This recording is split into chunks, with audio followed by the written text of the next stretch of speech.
What is your most wholesome secret? I secretly drop pennies. For many years, my uncle used to bend down and pick up every penny he came across, which was maddening to my aunt, who was worried the neighbors would see him and assume they were poor, needing every penny they could find. They used to tease each other about it. My uncle got cancer and passed away after a very long struggle. After the funeral, we were walking to the car and my aunt saw a penny and said, "Oh, John is thinking of me. He left this penny for me today." So whenever I am around my aunt, I purposefully drop pennies on the ground for her to find. I haven't been caught yet, and I hope I never do. I drop pennies because I have an irrational fear of them. I like your reason more. It's okay. You're in a safe place. The pennies can't get you here.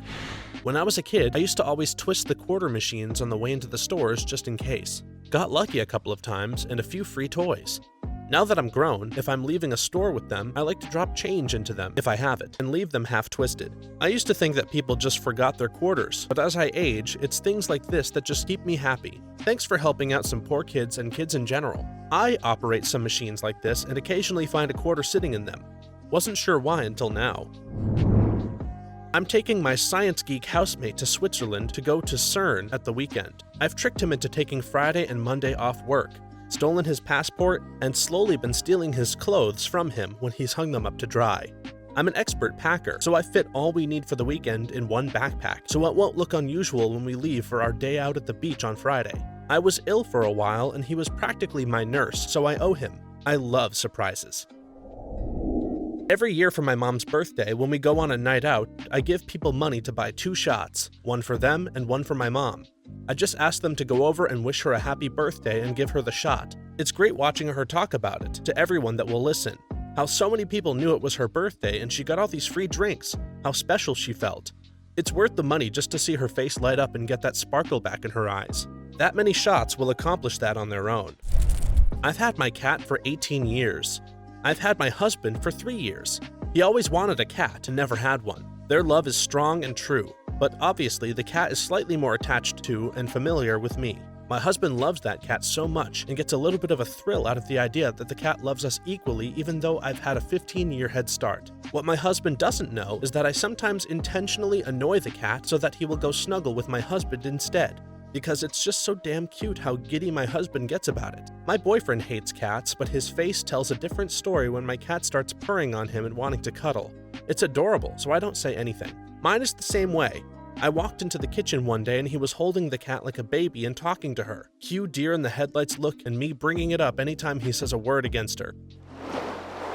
When I can afford to, I tuck an extra $20 into my parents' and boyfriend's wallets, so they think they forgot they had extra money. They've done so much for me, including covering my bills when I wasn't able to, and none of them will let me pay them back. So it's my way of secretly thanking them for their help and support. This one speaks to me. I'm still pretty young and don't have much of an income, but I plan on doing things like this when I get a steady income. My parents have sacrificed so much of their lives to make mine better, and I just want to pay them back however I can. Same here. My mom and stepdad have done so much for me despite some money trouble here and there. And even though my dad had let me down so often in my life, he too has done so much for me. When I get some steady income, my mom and stepdad are getting their mortgage covered, and I'm gonna get my dad a Corvette, because it's what he's always wanted since I was a kid. And I'm worried he won't be around long enough to see his grandkids. Next best thing, I suppose. Without revealing too much information, my previous job has a major perk, a lottery system in which the winners got to accompany a group of various locations in the world for a hybrid vacation/work trip. I won the lottery one year and was selected to go to Istanbul. I heard a coworker talking to her spouse on the phone about how bummed she was she didn't get it. She was selected as my backup, but did not know who she was backing up. She had hoped to visit a long-lost family member. She is a quiet, sweet, helpful person, very behind the scenes and rather underappreciated. I gave up my spot due to a prior commitment. She got to go instead. I had a great time looking at her pictures. You're a good person. I'm taking my daughters to McDonald's and the movies after school today. They have no idea. They think we're going home to do spring cleaning, which I already did. I can hardly contain myself. I'm so excited. This is so wonderful. My son is only 1. I can't wait to be able to take him places and watch him be so happy and excited. Have fun with your daughters. That's beautiful. I'm learning French, but I'm trying to keep it a secret from my French-speaking dad so I can surprise him. Aunt was going to be short on her rent. I paid the landlord and told him to say that she paid it earlier in the month. She was so happy about it, made steaks for supper and paid extra on other bills so she'd be ahead of them. Me and my friends once bought a valentine for a boy who wasn't very popular in our class. We didn't put our names on it, but he was so happy to have received one. He kept turning it over and over in his hands all day. When I see two girls walking by and one is clearly more beautiful than the other, I keep eye contact with the less attractive one and smile. In school, I was not very attractive, not very athletic, and not very popular. There was a company of popular girls, and a couple of them would always say hi to me, although they were not friends with me, and congratulate me on my birthday and invite me to events. These little gestures can mean the world to people with low self-esteem. Those small tokens of attention from the girls inspired me to get my crap together in college, do sports, socialize more, pay attention to details, and not be an asshole. As the former oddball girl with the super gorgeous best friend, this would have meant everything. Not all heroes need capes. My dad is a car enthusiast and has always said that he'd like to go to Cuba to see old cars. He supported me and sacrificed so I could go to school, and allowed me to live at home during college. I graduate in May and have a job lined up and little debt. He turns 60 in October, and I'm planning on sending him and his mom to Cuba for vacation. I'm probably late, so that'll get buried, but when I'm in the car with my military-hardened dad, he will occasionally go on long rants about how much he loves, respects, and appreciates my mom for everything she does. And he'll start saying these things completely unprompted and out of the blue, and my mom has no idea. I've started recording these on my phone without him knowing, and plan to throw them all together into one big file and play it for them on one of their anniversaries. My husband isn't the mushy-gushy type, and rarely tells me how he feels. Our love languages are the complete opposite. But whenever I run into his coworkers at the store, they always tell me how much he talks about me and how much he loves me. I always ask him what he says, and he says, "I don't know," so I have no clue why they always say that, but it makes me feel all warm and fuzzy. I start conversations with random people on the bus if it seems like they're having a bad day. One of the most notable people was a Russian woman who seemed proud of having a peacekeeper and an elderly Japanese woman who I had to help navigate the bus system with my limited Japanese. Ended up skipping class to make sure she got to her son's place. I work at a grocery store, and a woman with her little girl went through with a cart full of groceries. It was the first week of the month, and she was using her EBT card. For some reason, it was declined, and she started crying. She thanked us for trying it a few times, and she didn't understand why it wasn't working. It was payday, and I didn't make a whole lot, as I was only a part-time worker. However, I went over to the bank in the store and cashed my check. I went to our customer service desk where she was on the phone with the bank and gave it over quietly. My coworker paid for the rest, and we didn't make it a big deal. She wasn't paying attention and was just handed the receipt and told to go home and enjoy the day. We took care of it. She cried harder and thanked everyone and asked for a manager and was telling her little girl that this was a miracle. We had to tell her not to get a manager because where I work, giving money during your shift is grounds for suspension. I will always remember her gratitude. I love going prowling with my cat out in the street. He loves it so much and is so delighted to have me there, but I'm always terrified of being seen loitering outside of my neighbor's garden at night without a good excuse. Seriously, my boy refuses to be seen with me outside like I'm a parent at a school or something. He'll acknowledge me when he wants in, and he's a total purr monster while inside. But outside, he is a fierce killer of all creatures great and small and wants to maintain his street cred. My cat gets embarrassed to be around me even inside if there are people around. If it's just the two of us, he is all over me. But if someone else walks into the room, he runs away and pretends he wasn't just being cuddled. I carry my dogs to bed when they fall asleep on the stairs so people don't trip over them. I offer people I know lifts home even if they're totally in the opposite direction to where I'm going, because walking home in the cold and dark sucks way more than an extra 10 minutes in the car, and it's nice having a chance to get to know people in that setting. Driving people home one-on-one is like the best time to get to know someone. I know! There's something about the dark and how you don't have to awkwardly make eye contact. Plus, if you're stuck for conversation, you have a huge amount of scenery whizzing past, or you can just chill out and listen to music together. Saw a man in a wheelchair sitting in the rain.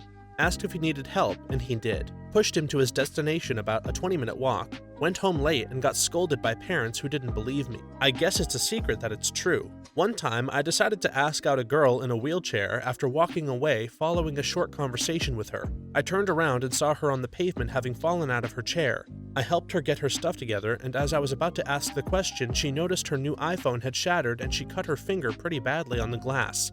I got her a band-aid, and as she was putting it on, I finally got to ask her if she was busy that evening. She said she had plans with her boyfriend, so I flipped her out of the chair and threw it into a ditch. Well, most of that happened anyway. I always tried to motivate one of my gym buddies by helping him with the last reps if he clearly wouldn't make it. Him saying, "Wow, did you see that last rep? I thought I wouldn't make it, but I actually did. Going to the gym is paying off," really lightens up my mood. After one of those sets, he finished the next set with ease. You lift my mood, bro. Sometimes the heaviest thing we lift are not our weights, but our feels. Back in college, I liked to do special things for my friends in my dorm for Valentine's Day. One year, I taped chocolate boxes to their doors, and the next year, I taped bags of heart-shaped cookies. My friends would find out that it was me one way or another, but it was still nice to do something nice for the people that I care about. The next year, after the majority of my dorm friends had graduated, I still wanted to do something nice for the people in my dorm. I created about 150 little paper envelopes to cover everyone that would be getting a special surprise. At around 2 a.m., I set out to tape these envelopes to all of the doors on my floor, 2 people per room, as well as all the RAs on all the other floors. I then filled every tiny envelope with a few heart-shaped Reese's and Snickers candies. It probably took about 2 hours to completely finish. I know a few chocolates really aren't that big of a gift, but I wanted everybody to feel some love on Valentine's Day. The next day, some of the RAs posted about it on Facebook. They were saying that we had the best residents. It made me feel really warm and fuzzy inside, but I never let any of them know that I was the one that did it. This is absolutely sweet. As a former RA, I can tell you that definitely was memorable for the staff, and likely the residents as well. And the RAs will not forget that. It'll bring a smile to their face when they think about it. When I was 17 years old, my BFF and I decided to take the snowmobiles out for a ride in the blizzard. We thought it would be amazing to hit some fresh forming powder and drifts. The visibility was low, so we stuck to the main roads. We ended up on a desolate road with 2 homes and acres of farmland. As we got close to the homes, we noticed some lights and went over to see what was going on. It turned out that the old couple living there had ventured out to the store to get food in case they got snowed in. They made the long drive and everything went fine. They had to have hit several drifts that were 1 to 4 feet tall. Things only went wrong when they slowed down to turn into the drive. They didn't dare leave their car out because they feared the snowplow would hit it. My friend and I, in full snow gear, helmets and face masks, dug the car out and shoveled the driveway and made sure they got the car into the garage. I thought that was the end of the story. I didn't even mention anything to my parents. Lo and behold, the next day at church, this couple was there. Our church gives time for the congregation to get up and talk about their beliefs/faith-building stories. Sure enough, the old man gets up and starts telling about their trip to the store last night. He talked about getting stuck and worrying that he would never get his car unstuck and destroyed by a snowplow. He then said 2 angels appeared, barely spoke, unstuck his car, and disappeared as quickly as they arrived. He said that he had been pleading with the Lord for some help, but figured it could never arrive because no one ever travels the road. My mom looked at me and knew it was me. She didn't say anything. I didn't say anything. And what your mom didn't tell you was that she had a little happy, proud cry later that night thinking of you. There's a certain place in my town where the homeless guys and girls go. I save $100 a month and spend it on essentials for them. Most of them are addicts and probably won't ever get back into a stable place, so I just want to help them live the life that they have. However, I have helped very few get into night and day shelters, which in turn they got the help that they needed. Of course, I've never told a soul other than you guys. The guys and gals I help think my name is Justin. I love seeing them smile every other Friday that I visit them. My wife thinks I share my food fairly with her. Joke is on her. She gets the best pieces in the larger slice. Me too. I also take the staler pieces and butt ends of the bread because she dislikes them, and also because I think of myself as a butt end and I wouldn't want the bread to feel bad because nobody picked it. My favorite part about this is that you emotionally relate to bread butts. Now I'm not alone anymore. Have a really poor friend. Wear the same size clothing. I give him my old clothing, but what he doesn't know is I go out and buy new clothes just for him, and I just say they're stuff I got lucky with at thrift stores, on super sale, or just stuff I got and didn't like enough to wear more than once. You're awesome. I'm sure that means a whole lot to him. Living in poverty is demoralizing as hell, and having something nice to wear is more important than one would think. My then best friend had her birthday money in her locker in middle school, and it got stolen. $80. Yes, it was dumb. I think her mom was taking her shopping after school or something. She was really upset, of course. So I dipped into my very limited babysitting savings and slipped $40 into her locker with a nice note the next day without ever telling her it was me. I think I was 14 at the time. $40 at that age is like $1,000 worth of grown-up people money. Before my father died of cancer, he used to like to walk the Florida beaches every morning combing for nice new shells. My wife and I conspired to purchase a nice shell at a beach shop and distract him while one of us planted it in his projected path so that he could find it. Probably the kind of thing he would have done for me when I was a kid. When my husband is out of town, I let the dog sleep on the bed. He's not keen on letting her up on the bed, and therefore I always wash the duvet cover and put on clean sheets the day he gets home. I think he just thinks I just want to impress him with a clean, nice-smelling bed, but really, I have to hide the evidence of letting my furry 80-pound dog up for cuddles all night. I used to do the same exact thing. My ex hated having our dog on the bed.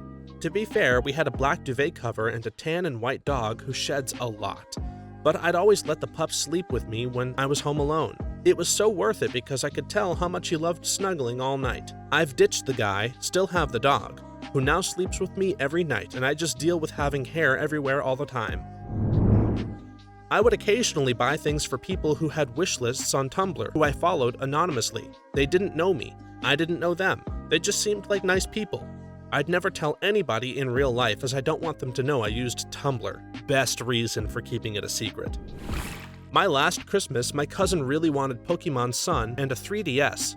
My aunt and uncle said she had too many games, but I proposed I'd get it for her, and they agreed. Come Christmas Eve, I got the exclusive 1 out of 2,000 limited edition Sun and Moon boxes for her, but not the 3DS. Well, turns out they were sold out everywhere. She's my favorite cousin, and I promised her, so I had to do something. I already had a 3DS with Pokemon Sun, so I factory reset my 3DS and wrapped it and gave it to her. No one knows how I got the 3DS, but was surprised I got one for Christmas Eve for her. Another secret that I keep is that my friend, who's still working through flight mechanic school, is madly in love with his girlfriend. Well, he wanted to propose to her for Christmas as a gift. He didn't have much money for a ring and wanted to get a $50 ring off of Etsy. I didn't like that idea, so I brought him to the mall and gave him a budget of $1,000 to get a ring for his girlfriend. He got a $700 ring and he said he'd work day and night to pay me back, and I told him no need. I still have the voicemail he and his fiancée left on my phone when they got engaged. He and I are the only two people who know the truth behind that Christmas miracle. He's also the same friend I've let squat at my house for almost a year for no charge while he gets his degree. Nobody but him and I know that he lives with me while he gets on his feet. Yes, both of these incidents took place around the same Christmas, this past one of 2016. I've done more in a similar vein to this, such as purchasing and providing a few truckloads of food to the local Korean church so the homeless of the city could eat that Thanksgiving. I've done the same for Christmas time, whether food or presents for the homeless who can't afford them. I always keep my name anonymous because I feel like it defeats the purpose of doing something out of goodwill, as someone will always think you're putting your name out there to brag. I just like the feeling of knowing someone out there had a much better day because someone was generous enough. My little sister was extremely sick with pneumonia in the ICU one Christmas when she was 6. This happened often around this time of year for her because of her asthma, but this time it was worse. She was so sick and tired she lost track of the days in the hospital, even though Christmas was approaching fast. People dressed as elves would come in and bring gifts, and my sister would say, "Am I going to make it back in time for Christmas?" She was so worried and already so upset after being poked and prodded by doctors, draining fluid from her lungs and trying to get her better. Christmas came and we decided not to tell her she missed it. We promised her we weren't going to ruin her Christmas. On the 27th, while my dad worked and my mom was at the hospital, I got a list from my mom and went to the store to get her gifts. I spent all night wrapping them. The next day, they released my sister from the hospital and we told her it was Christmas Eve. I even promised her she could sleep in my bed that night under all of the Christmas lights I hung up, so she could wake me up as soon as it was Christmas morning. I can't tell you how happy she was to wake up the next day and she couldn't stop saying how much of a Christmas miracle it was. She's 13 and still remarks how amazing it was that she made it back before Christmas, after being so horribly sick and stuck in the ICU. Maybe someday we'll tell her. Reading this really made me kinda sigh, because I've never had anyone really do a lot of nice things for me. Even little gestures like the pennies on the ground or pineapple pizza, I've not been shown much love in my life, until I met my fiancé, who treats me far better than I deserve. So I do little things for her all the time. The latest of which is hiding little I love you/I miss you notes around the house. She found 2 and thinks there are 3, but I put like a dozen of them in the oddest places, so it'll take a long time for her to find them all. That kind of thing really means a lot to her, so I'm glad to do it. My little sister had a full athletic scholarship to Boston College. She hurt her arm and had to stop playing. 8 years of hard work are down the tube for her, and she had to take on a crap ton of student loans. I want to be a musician, but I'm going to keep working in software for 5 years until I can pay off all her loans for her. She doesn't know this and keeps pressuring me to stop doing something I don't like and finally make the commitment to music. My college was free. I want hers to be too. Also, all of her money goes to school expenses now.